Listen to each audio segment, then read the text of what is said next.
Stand by.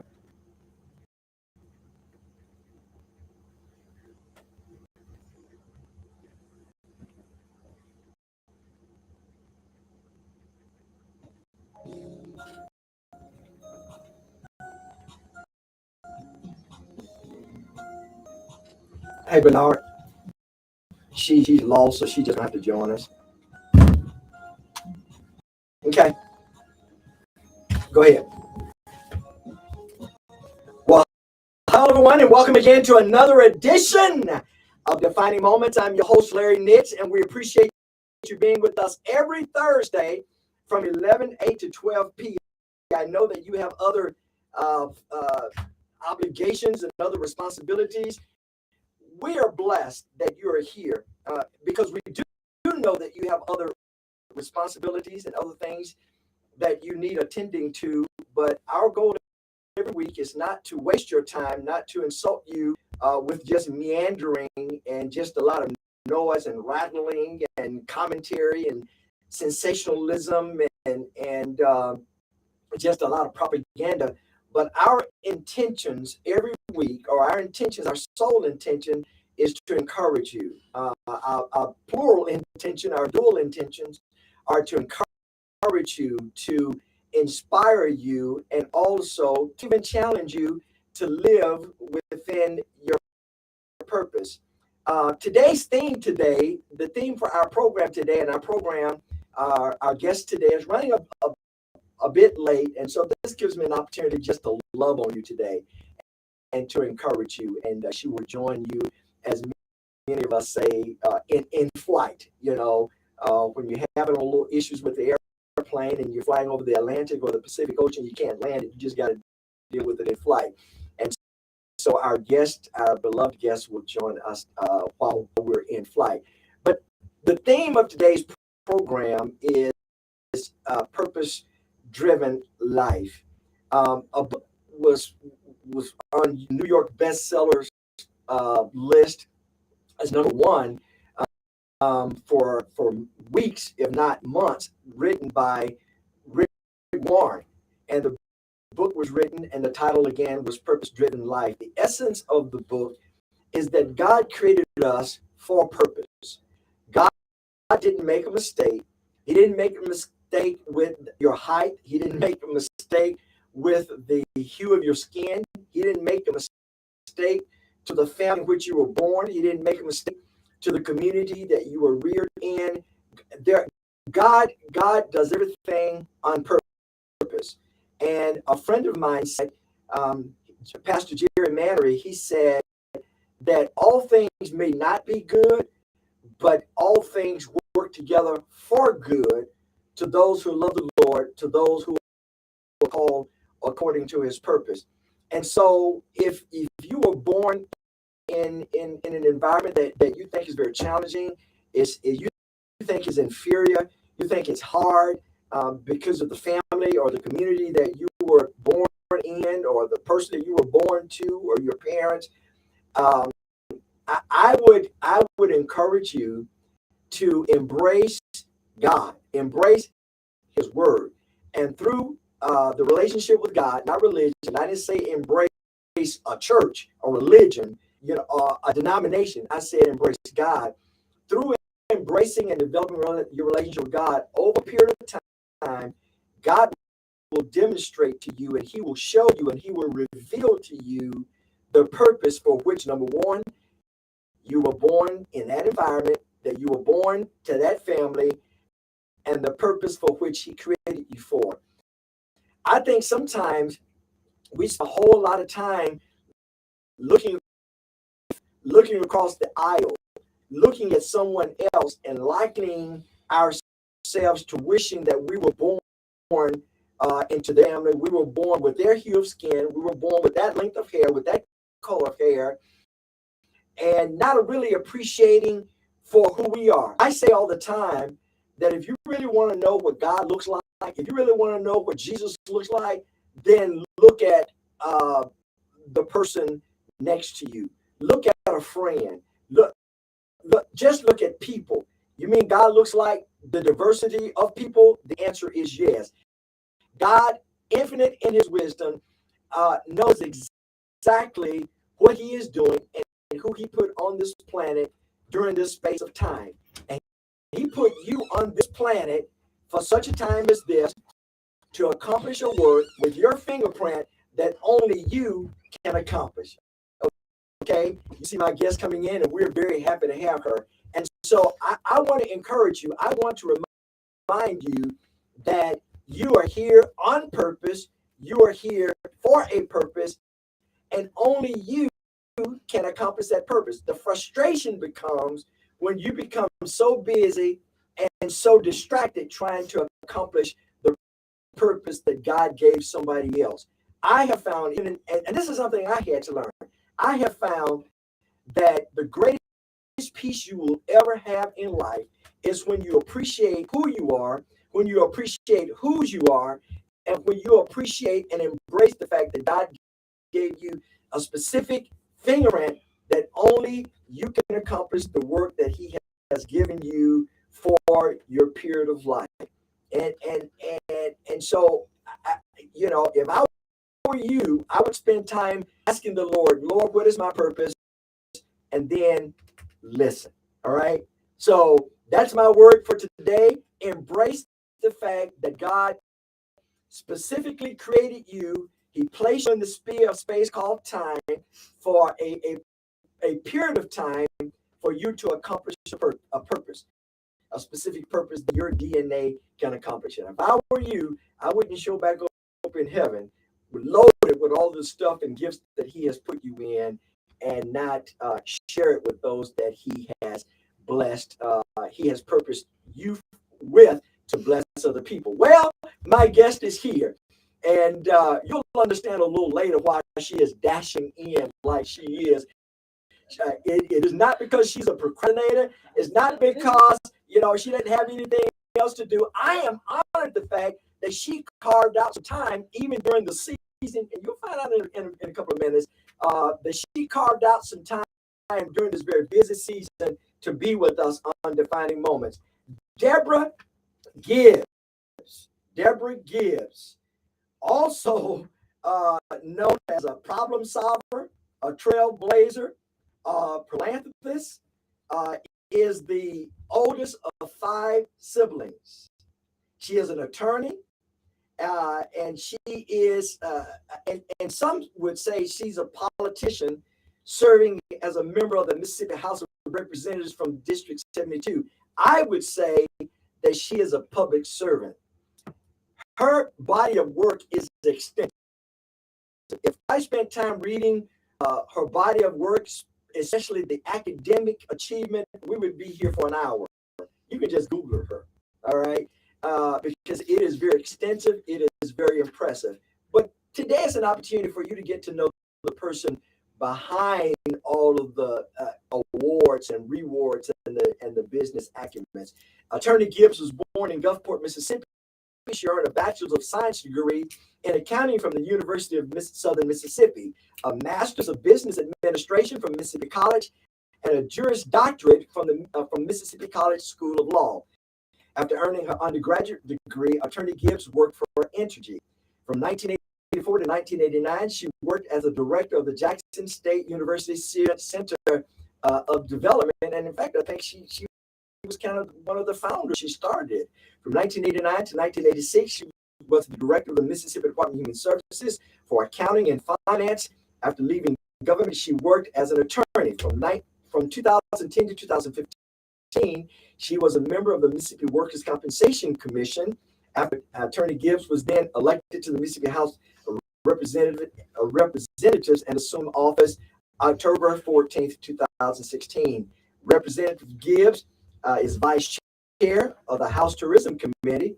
She is married to a wonderful human being, my friend, Attorney Robert Gibbs. She is the mother. They share 2 beautiful, wonderful children. Justice, who also is a practicing attorney at the family law firm Gibbs Travis Law Firm, Adriana Gibbs. So I read just a brief snippet of who you are for 2 reasons. I honor your good work, plus I want to give you an opportunity to catch your breath. Attorney Gibbs, welcome to Defining Moments. Pull a little closer to the mic. Thank you. Welcome to Defining Moments. I knew you would need that bottle of water. So you're having a good day? I am. I'm blessed. Good, good. Man, do you ever sleep? Listen, and when I tell you, ladies and gentlemen, that she is a busy person, she has known. If you just Google her and read some of the work of her background, she has known from a very young age her purpose in life. She has known that she wanted to be an attorney to help others. She has known from a very young age that God blessed her with mathematical skills and she's good with numbers. She has known from a very age that she wanted to be a public servant. So I can't wait. You're going to be blessed. I can't wait with all of this. You would think that she's unapproachable, but she is. She is very human and very approachable. Stay tuned. My friend Deborah Gibbs on Defining Moments.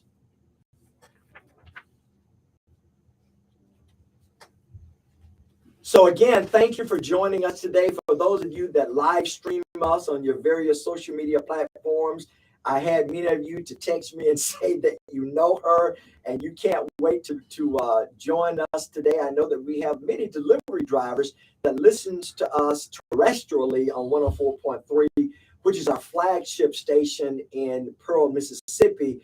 Many of you listen to us from Michigan, from Georgia, from Pennsylvania to California to Texas, Memphis, Tennessee to New Orleans. And thank you very much. We appreciate that. Even the UK. Our goal is that you are inspired. So again, welcome to Defining Moments, Deborah Gibbs. When do you find time to breathe? That's a good question.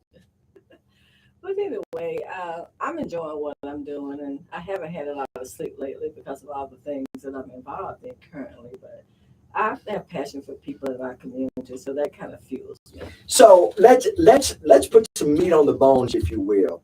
People see your arrival, but they don't know your journey. True. As impressive, as depthful as your resume is, you had to work for it. But as I was encouraged as I read your resume, as I researched it, because I just know you and know your wonderful husband, that you have worked very hard to get where you are. Nothing has been given to you.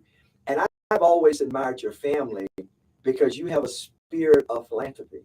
You recognize that God just didn't bless you with all of this stuff for you to hoard it and to build bigger barns, but that you can be a blessing. So let's start with your childhood. Because people need to know if God did it for Deborah and for Justice and for Adriana and Robert, God can do it for you. But you got to be willing to put in the work. So let's talk about how did you get here? That's true, and thank you for the opportunity to do that because as I've been campaigning and in the communities and working as a state legislature, people do tend to they start at your end and wonder how you get here and don't think you common, you're everyday people, which I am, and they find that surprising for some reason because if they know the struggles we've had as a people, we've all been humble in terms of our beginnings, and so my beginning started in Gulfport, Mississippi, being raised by my mom, who was an independent woman who raised me along with my grandmother. So my stories is like many Mississippians. I was raised by the village, and I had people next door and across the street, and in my school, and elementary teachers who helped mold me to be who I am today. Most people will see that as an obstacle, but you used it as fuel to propel you. Stay tuned. Welcome back to Defining Moments. I'm your host, Larry Nix. Thank you for those that listen to us. We have a lot of delivery drivers that listen to us. I know that because you tell me that you listen to us. We have truck drivers that say, hey, man, I tune in. Thank you for that. We're humbled by that. Our intended purpose every week that you leave away from this program inspired. Deborah Gibbs, Attorney Deborah Gibbs, Mississippi State Representative Deborah Gibbs, mother Deborah Gibbs, friend, just a wonderful person, Deborah Gibbs, is our guest today. She has a story, and for those of you that are live streaming us, for those that are listening to us terrestrially on your radio dial, you didn't have an opportunity to hear what she said. And I think I want to go back just a moment, because people look at, she's a wonderful young lady, a wonderful heart. God has blessed them with material possessions, but they're very giving.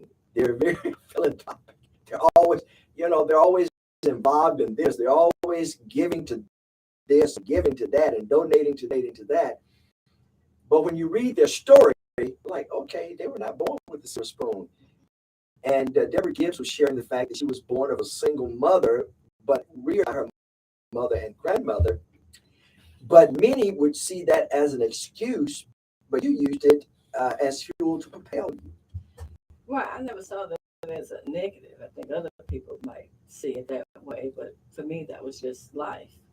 And I was raised, as I indicated, by people in the community. And my grandmother took me to church where I first learned about God, having faith in God. And, my mother believed in that and having faith. And she was just an independent woman who did what she had to do. And I think that I get a lot of strength from. Even now, I don't really like depending on other people. I like to just do things myself in order to get things done. So I just have that sense of strength in me. And I was raised to treat everybody the way I wanted to be treated. And that's what is in my forefront every day. I serve as a state representative, thinking about what type of state representative would I want, just me. So I try to be that type of person. And so I like people, and I like being around people. I like uplifting us in our community to make sure we have all the qualities of life that we deserve to have. And I just work toward that using my skills and talents to help in that means. And let me say this: I'm not throwing a rock at anybody, but I know that some politicians. Let me just quantify you as a public servant, just for today. That's what I do. Okay. A lot of politicians, they enter that field to aggrandize themselves. But you didn't need to get into politics to do that. You brought that affluence to that. All right. So you give to the position probably more than you take away from the position. All right. Right. Is that as a result of your rearing? It is. This is of my rearing and my faith and I am and the essence of who I am is. And unfortunately, sometimes it's hard for people to comprehend that, in terms of when I say that I was working in my community, prior to being an elected official. And that's just the essence of who I am, wanting to give back, wanting people to have what I have and to be able to have the quality of life that we all deserve, to work collectively, that we all can work together, have a better life for our children and our families. So I've done that prior to being an elected official. That in my school that my children attended, by being on the site council, by being the PTA president, by working with people across the community. So that's why people know me, because I've been active prior to being elected. And so when I tell people that this is really what I want to do, the essence of who I am, and those who know me know that I'm really giving of myself, which is what we're all called to do. So so the personification of who you are is not trying to be. This is who you. This is who I am. That you are a servant of the people because you were reared with that perspective. Correct, and that's what I think sometimes we miss, particularly when we're trying to find people. You mentioned as far as being elected official and state representative and other people. I've had this conversation of late that we don't ask the most prominent questions that we should ask of a person when they want to be an elected official. Who are you? Do you know who those people are? Because we don't change once we get a title. We are who we are before we get there. So if I didn't get along with people, I don't know how to navigate the system. If I don't have the sense of philanthropy to work with in my community and network with people and get along and have the same objectives, it doesn't change because I'm state representative or I'm in a position. I am who I am. We bring ourselves to our jobs. Right? So, and I'm glad you said that, because that position, Representative Deborah Gibbs, that doesn't define you. You define the position. Correct. Or Attorney Deborah Gibbs, that doesn't define you. You define the position. Because both of those positions are servant leader positions. those positions are positions that you are supposed to represent people and be their voice, to be able to be in a room and sit around to say what those people actually need, to use your skills, your analytical thought, the way you think, the way you speak, the way you work with other people to be able to push the needle, I'll say, to get those things that we need in our community and for those persons. That's what the skill set come in. So you don't go in my position or in my opinion, being selfish. That's all about me. It's not about me. It's about the people that I serve and working hard for them. So you mentioned earlier that you are product of the village. Yes. There are those that are watching and listening that they just feel it hard to get up again. They've been hit and beat so many times, Attorney Gibbs, Right. Representative Gibbs, and they just feel like giving up. All right. I'm sure, presupposition, I'm sure you've been hit 7 times different ways just this morning. Right. Not since last week, but I'm sure you've been hit 7 different times just this morning. And people feel like giving up. All right. And you hear things and sometimes the people that discourage you the most are not people on the outside, they're people that are on the inner circle. That's true. How would you encourage those that I believe that the reason that God has blessed you with a pro success is because of your faithfulness to walk out your purpose? The theme of today's program is purpose-driven life. As I chronicle your life, it seems to me that every step you've made has been purposeful, has been very intentional. You've been very deliberate because you understand what God created you for. But there are those that have made bad decisions and they feel like giving up and they feel like that they are useless. How would you encourage them, understanding that Deborah Gibbs have not reached the destination, you're still on the journey? That's true. I want you to look in that camera and I want you to encourage them to stick to the fight. Well, what I would say is try to find your center. And Oh, that's good. I'm hopeful and prayerful that you have faith and you have faith in something higher than yourself. For me, I believe in God and I believe in faith. And I feel and can feel depressed or down and out like everyone, because we're all human and we're not innate objects. We all have feelings. And what I do when I feel, maybe dismayed or have some despair, I have to stop and center myself, and I talk to God literally. I walk around the house talking to him, and that's what I do to help me, strengthen me, be with me, guide me, guide my footsteps, direct my tongue.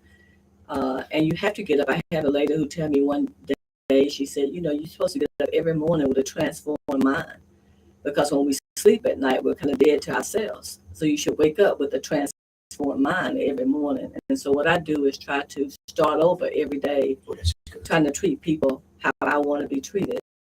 So when I get those kind of feelings where that you're out there and you're alone and you don't know what to do, have faith and pray to God and talk to him. And I talk to him as a person to help me. And then I have others, and they're not many, that I can talk to, and I reach out to those persons who can motivate me. And that's a good thing I've learned, to be around people that really love and care for you, who would motivate you to be the best that you are. And I call those persons to say, I need, just a talk, just conversation. And they motivate me with their words because they know who I am, what I'm trying to do, and the kind of person that I am. And there's people out there who see you, and we want people to see us for the essence of who we are, and to motivate us. And do know that we all, regardless of station of life, regardless of money, what you may perceive on the outside, we all feel that way at times. And we have to step back, center ourselves, and ask God to help us, to give us that inner strength to continue to do his will and not our will. And that's what gives me the strength to do kind of what I do, because I know he is pushing me in a certain direction. So motivational to hear the comments from today and the title of this topic for today, because I too on this path that God has led for me. It may not be a path that I really wanted to do, because it can be difficult, but I know with God and strength, I can do it. Sometimes the greatest commercial is a commercial testimony saying that this would happen to me. And I believe today, Deborah Gibbs is a testimony that if he can do it for her, he can do it for you. Stay tuned for Defining Moments. And so it is obvious, Attorney Gibbs, Representative Gibbs, that you are a person of faith. So how important is your faith to you? I would be nothing without it. And so that's why it's important for me, because that's what fuels me to do. Is this something that was instilled in you by your grandmother and even your community?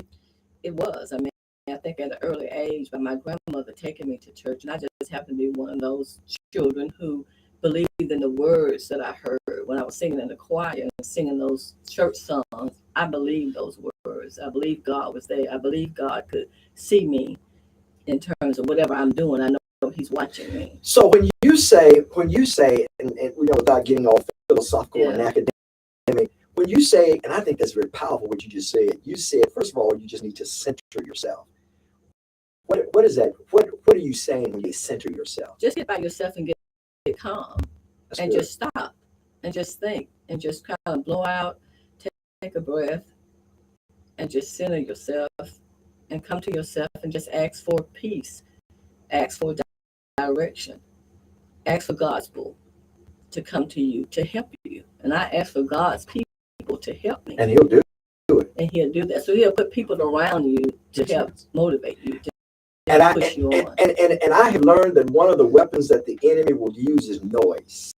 God does not speak in the noise. He speaks with a small, quiet, still voice. But in order to hear His voice, you're right. You've got to get still yourself. You've got to get in a quiet place, because God is not going to compete for your attention. He's a God of love, but you've got to be willing to want His attention.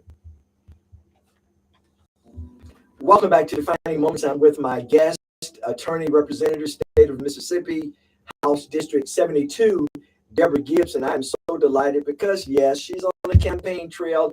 Elections are next Tuesday, November the 8th. And, we'll talk about the position. It's not new, but the position that you're asking people to trust you, to elect you to. I want to talk about that a little later. But community activists, all right, you're an attorney. You work in the Mississippi Department of Finance. You are appointed to a position by one of the former governors of Mississippi, Ray Mavis. And you've been in a lot of positions, and now you served as Mississippi State Representative for House District 72. When did you in life realize God has created me not to be a pilot, not to be a nurse, not to be a doctor, but to be a servant of the people? Because all of the positions that I named are positions that serve for the good of the people. To be honest with you, that awareness came much later. Really? Mm-hmm. Because I was doing it even in high school and didn't know that I could sense it. I've always had a sense of helping others and advocating for others. Even in high school, when there was issues, if we as students didn't like what was going on in the classroom or at school, I would say, well, I'm going to talk to the principal about it. I was never afraid to go talk to the principal about it. And when I wanted certain things in the cafeteria, the food wasn't like like just something simple as that. I'm like, well, I'm going to talk to him. We drink white milk at school. I don't like white milk. I want chocolate. So I wouldn't have. So you've always been an activist. So I've always done that. So it just comes natural. And so that's what I'm saying. Sometimes we have to center ourselves to figure out, what am I doing naturally? That's how God gives us our direction. He's already put it in us to do it. We just have to figure out what that is. Okay. So it's not rocket science. It just come to me lately of the awareness of it. I've always been doing, like you mentioned earlier, it's already in your DNA. But I didn't make awareness of it because as a child, I didn't know that I'm advocating. I didn't know I didn't have a sense of no fear to go to the principal to ask that question. Well, other students were like, I'm not going to do that because that wasn't in their DNA. That's in my DNA. And I just used that and wasn't afraid to go in there and do it. So was it natural for you to say, I want to be an attorney? It was natural in that other people saw success in me. Yes, they saw it because I was very, very inquisitive. And I had professors and people come up and say, you need to be an attorney because I was inquisitive. I'm a problem solver. I think analytically, and I want to help people. Now, that gives you a lot of careers you could do. I really think I want to be a psychologist, but a lawyer, or there can be a psychologist Exactly in terms right. of what we do. Yeah. You see what I'm saying? Right. So I kind of feel like you're psyching me out right now. I kind of feel like you're analyzing me right now. Go ahead. Yeah, I probably could tell you some things. Keep it to yourself. But anyway, it's just recognizing your skill set within yourself. And sometimes we're so busy in life, moving. Got to get a job, got to do this. We don't center ourselves to feel, what am I good at? Because God has already put it in us. We just defined it. We make it better. We sharpen it. Yeah. And education and experience. And some would say, I want to be a lawyer, and we've been told, go to school, get a job, and make a whole lot of money. But you don't impress me as that person that I'm about money. I want to make zillions of dollars. Now, let me say this again. God don't mind you having stuff. Right. The earth is Lord's, the fullness thereof, the world and they that dwell in. You're a child of God. You're supposed to have access to stuff, but God don't want you turning your stuff into idols. But it just seems that you're not impressed at all with stuff and superficial kinds of things. I never thought that way. That I'm going to get a job so I can make money. I was going to get a career so that I can help myself, help my family, and help others. That's what I saw it as. And to be able to take care of myself, which is financially.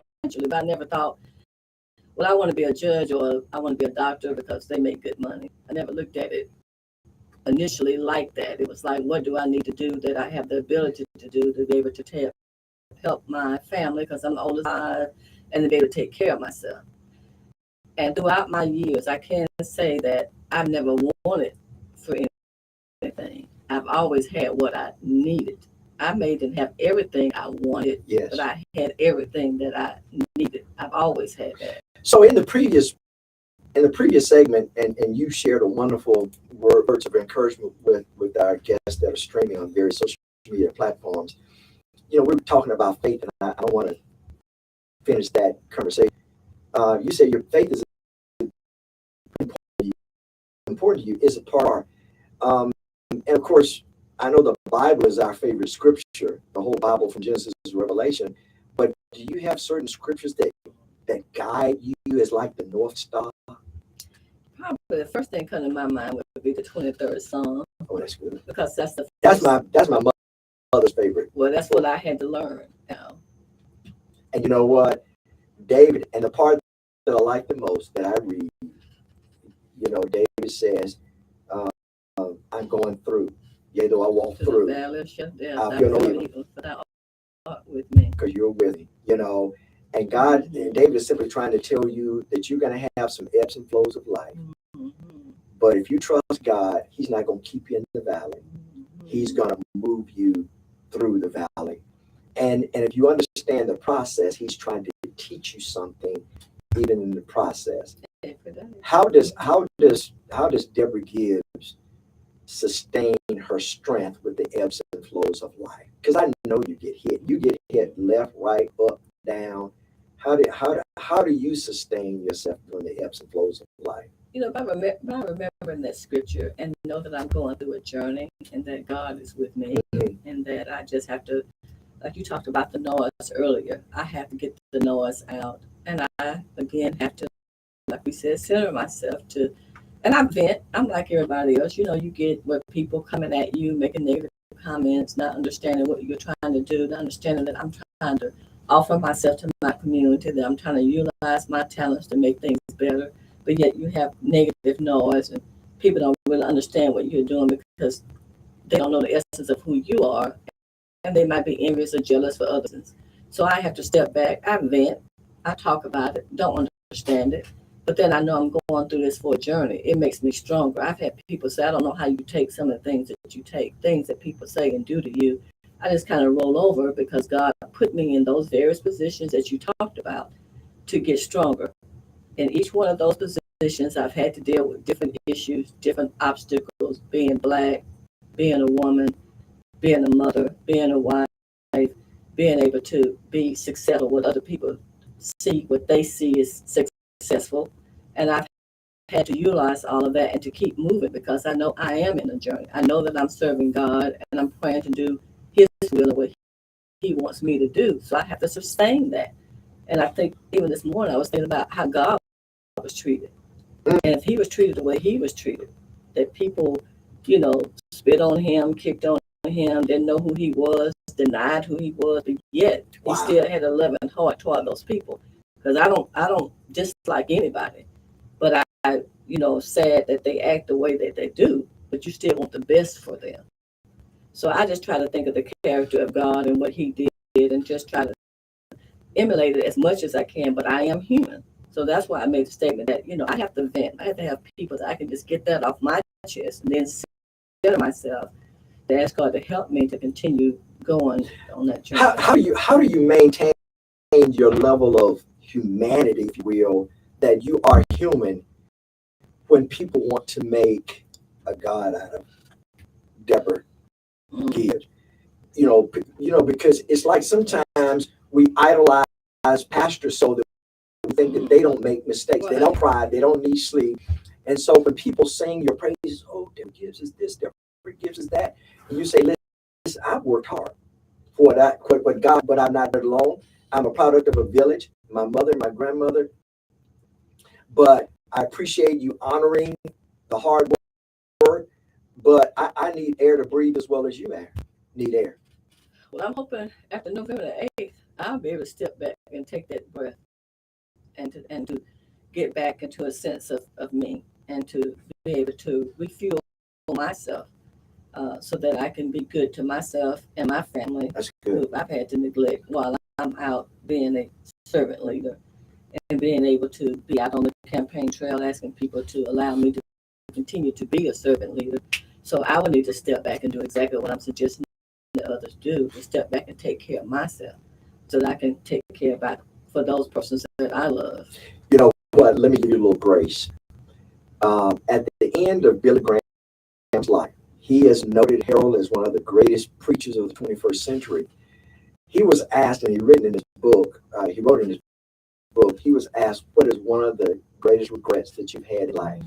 And on his transitioning bed, he said, now he has counseled presidents, other world leaders have been account for millions of souls with Jesus Christ. The one thing he said was he wished he had spent a little bit more time with his family.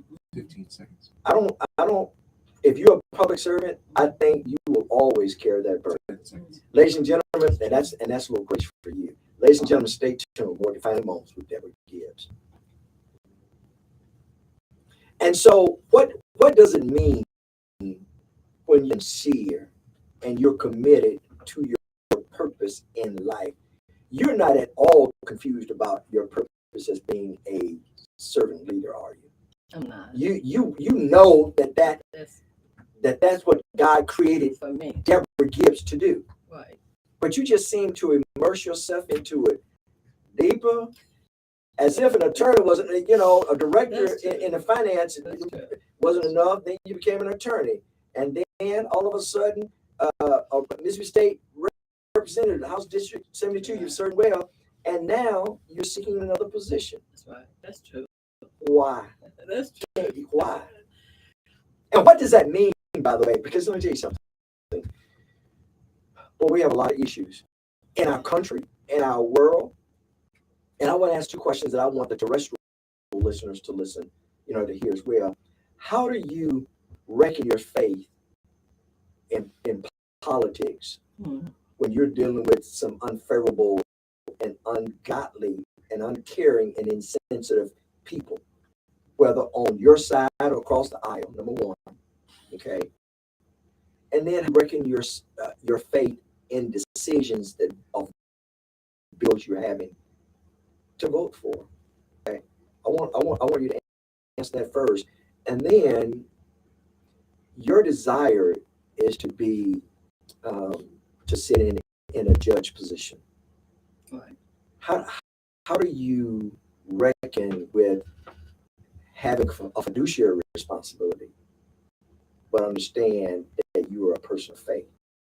So let's talk about the first one. How do you take your faith into politics? It's a good question.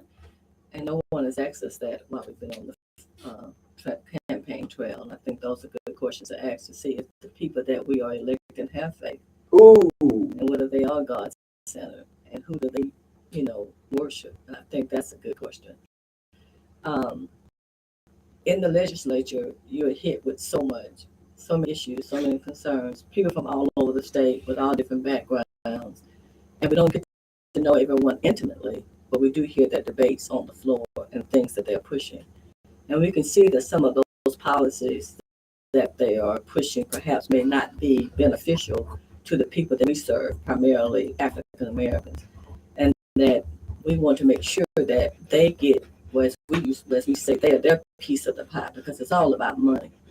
And so I reckon my faith with that in terms of making sure that I'm representing not only my constituents, but also God, what he needs to do to take care of the legislature. And so that's what I think about when I'm voting, when I'm advocating for them, to make sure that they are being served. God wants his people there. And so we need to make sure that his people are there. We talked about that earlier, and that it's not about me. It's about serving people and making sure that those people are getting the benefits that they have. So my faith encompasses my thought process. So you don't. Oh, that's good. Oh, that's good. I'm gonna stop right there. Wow, ladies and gentlemen, welcome back to Defining Moments. I'm with my very distinguished guest, my friend, Attorney Representative Deborah Gibbs.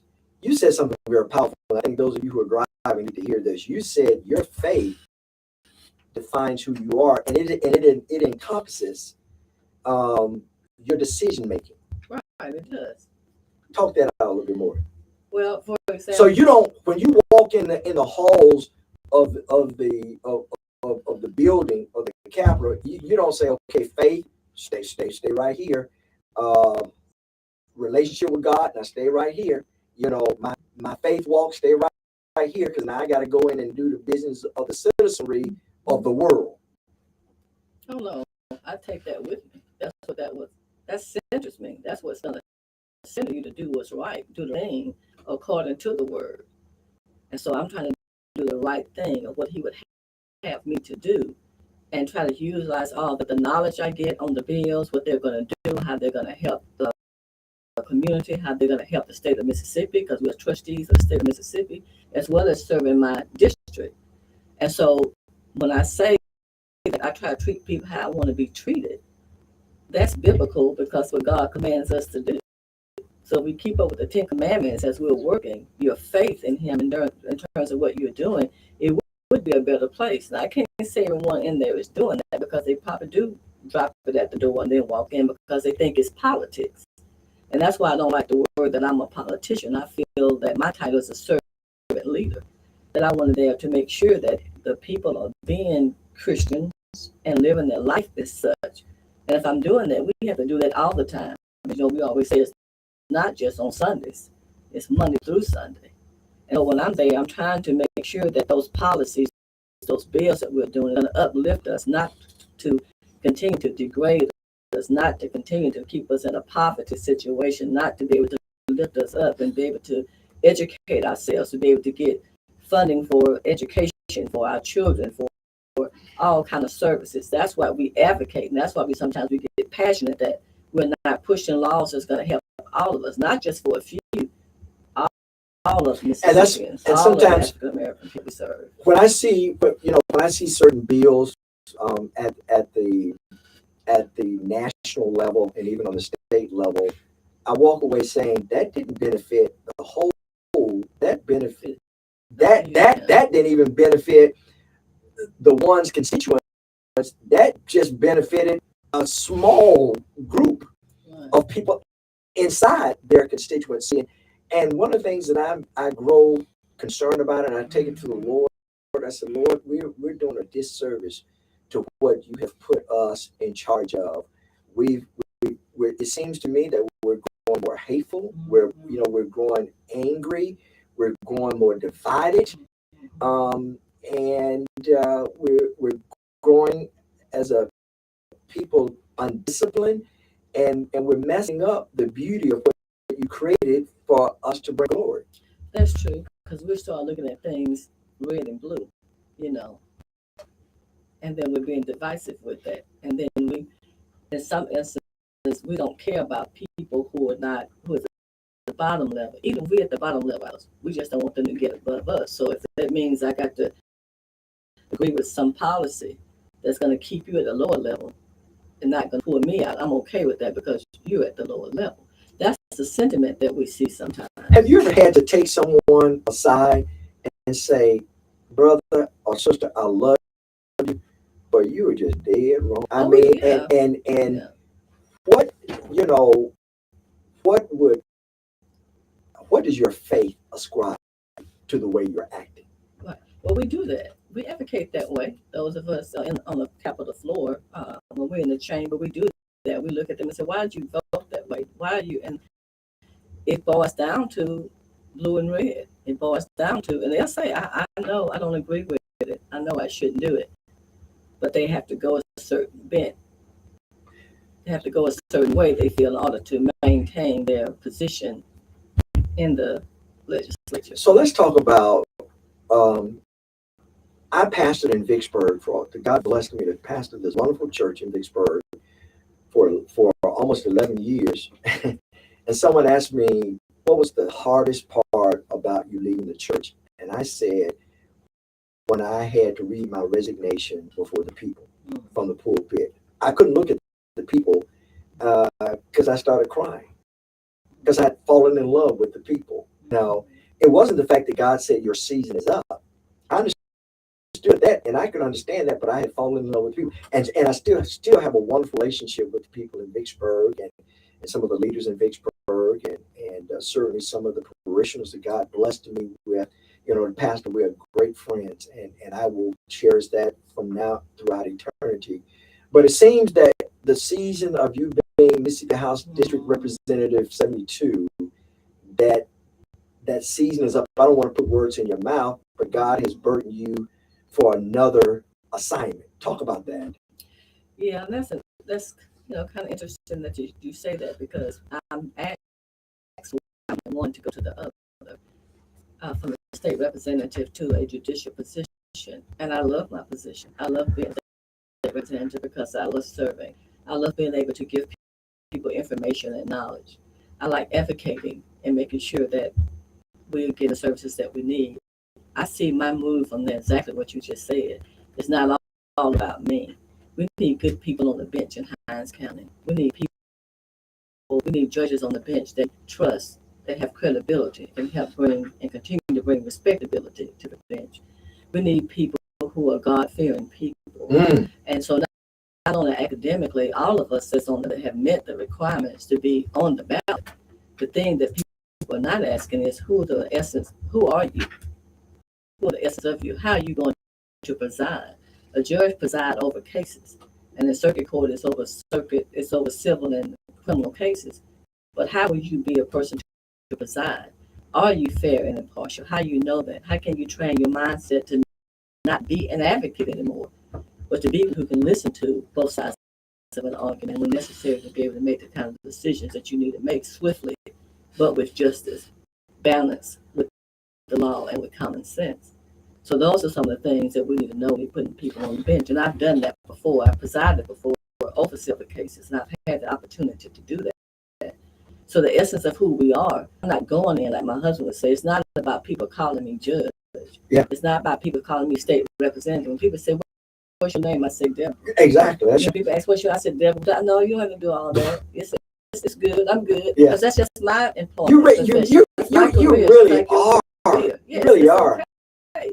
So it's not about I want you to call me judge, stand up when I walk in. I'll be kind of embarrassed. I don't know, to do that. I want to do the work, and I want to be able to treat people fair and impartial. I want to take the knowledge that God has given me. You talk about all of the things I've done leading up to that. All that was for a reason. It wasn't that I designed it. God's already designed it. So That's that you why can be it's gonna prepared for say, such a season as this. He So does and such a work as this. So let me say this, that it is needful that we put credible people of high integrity and character in positions of leadership in this country. Why? There was a book written years ago, and I read, and I forget the author's name, but he said, in order to have a civil society, you need to make sure that, and it wasn't the title, but the essence of the book is that in order to have a civil society, we need to make sure that we have Christians people or those of high character, moral authority in leadership in the 8 pillars of human society. And they are education, they are business, and one is the political arena. All right. And so what you're saying is that if you don't have a person that's sitting on the bench that can identify with the community, that comes from the community, that comes up the community, then you really don't have anybody in common that can really advocate, make sure that the system works not erroneously, but it works fairly. right. And if you look at my background, you can tell I have that ability because I did. And that's what I'm saying. For me, I have true leadership. You know that. And those are the kind of questions that voters and constituents should be asking themselves. You know, who are the essence of these people? Can they do exactly what you just so very well articulated? And I heard someone say this. I'm not smart enough to have created this thought, but I heard someone say it. They said people don't care how much you know until they know how much you care. And you're one of the most, as is your husband, Robert Gibbs, you're one of the most approachable people that I know. Because I know some folk that they have titles behind their names, and Deborah, when they walk in, when they're in your environment, they want you to kiss their ring, and they want you to stand up. But you're like, oh, if you get it wrong, Deborah, I mean, senator or representative or judge or attorney.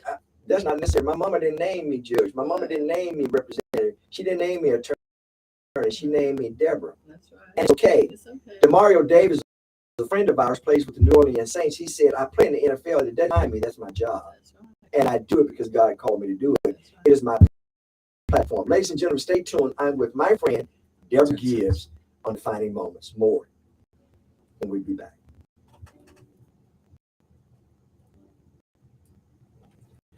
So if people and they're unpeeling, if you will, the onion, and they're seeing a really different side of Deborah, and maybe not a different side, but they're seeing more of Deborah in a very unique, in a controlled environment, without snippets and you know, who would you tell them that Deborah Gibbs is? Who is she? At the essence, at the core of Deborah Gibbs. That I'm a Christian trying to live my life so that at the end of my life here on earth, that God would say, well done.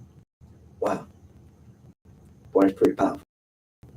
So your goal is that you will hear, thy good and faithful servant, well done. I want to share something when we come back in the next segment. Boy, I enjoy having these kinds of conversations. You become so involved in the conversation, you lose track of time. We only have 7 minutes left. We're at our last. Thank you. As busy as your schedule is, and as people pull on you, thank you for making time to be with us today. Thank you. I think it's going to serve to your benefit. I know it's going to serve to your benefit because I see people falling in love with you, and they're glad that they had an opportunity to peep inside of you. Because it's important. You hear so much propaganda, and you hear a lot of sensationalized stuff, and you don't know even who to believe. And sometimes you just have to quieten the noise and take a breath and say, you know what, this is who I am. You know,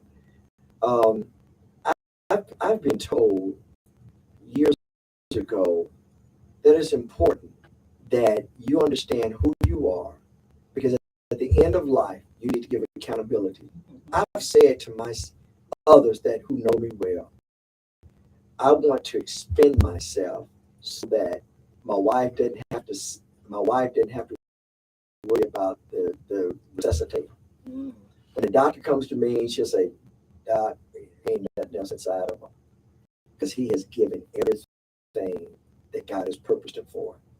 Now I want to be 100 years old when she says that. I'm not saying tomorrow, but I would say I want to have done everything. It seems to me that you have that same kind of essence, that I want to do everything that the Lord told me to do. It's not trying to build my resume. I can care less about that. But it's about me preparing I've done all of this to prepare myself so that when the Lord assigns me to a task, I am qualified for that task. How do you respond to that? I agree. And so how do you encourage your children? Because your son and your daughter, they seem to be following your mom and dad's footsteps. They probably say I talk too much. I always have a story to tell. So I have two gifts from God. People identify with stories. Yeah. Justice and Ariana are two gifts that God gave to me, and I'm so thankful for them. They too are living their lives in a way to be productive in society. When I gave birth to them, that was something that I wanted them to be able to do, when people saw them coming, I wanted people to greet them and be happy to see them. Wow. Versus to turn away and say, oh, he's a bad boy. I don't want him to, I want people to be able to enjoy them coming to them. And that has been the case when people see them, in terms of enjoying being in their company and having conversations with them and being able to, they too can mingle among society, regardless of a person's economic status. And so that's what I wanted for them, to be able to have that same life. And they understand community service as well. So and I was going to ask the next question. Do you impress upon them to the need to be as passionate about giving? Because your mom, Deborah, gives, and your dad, Robert, gives, in order to understand what God has blessed you with, is to understand that you're the conduit and not the destination. Right. Well, I believe in the saying that people would be what they see. At least children would be what they see. Wow, that's good. Yeah, they see us involved. They see us committed. They see us going to different organizations and giving funds and our time to make our community better. So I think that's just instilled. So how do you differentiate, or how do you discern? Because a lot of people pull on you, and then pull on Robert. How do you know when to say no? That's a good question. Yeah. I don't know if we say no a lot. That's kind of a tough question, because every time I've called Robert, even now, you say yes. Right. Let me make a little time. Yeah, we make a little time. So we just try to make a little time. We just try to do what we can do. If we can do it, we're gonna do it. If we don't do it, it's because it's just a big conflict that we can't do it. So if people, we have about a minute and a half left. If you want people to know, walk away. If you want them to know something about Deborah that can help them in life, get up. Try it again. Be encouraged. God has blessed them. God has birthed them in this space called time. Don't give up, because as much as you have an academic mind, as much as you are an influencer, you are holistically a spiritual being. God has just happened to bless you to have these business and education acumen. How would you encourage them? And what would you tell them about Deborah? I would tell them that they are loved and that we see them and that they can do what I'm doing, and they just need to reach out to people who can support them and surround themselves with positive people and watch who they're around, because that makes a difference too. So I think the center themselves, know that people love them, and get them a good church home if they're not in one, and be around positive people. Ladies and gentlemen, you just joined me with Judge Deborah Gibbs on Defining Moments. Voting is important. It's important that godly people in leadership positions. Tuesday, November 8th, their name is on the ballot. Remember this, Teddy Pendergrass says, the world won't be a better place if you just let it be. We'll see you next week. So,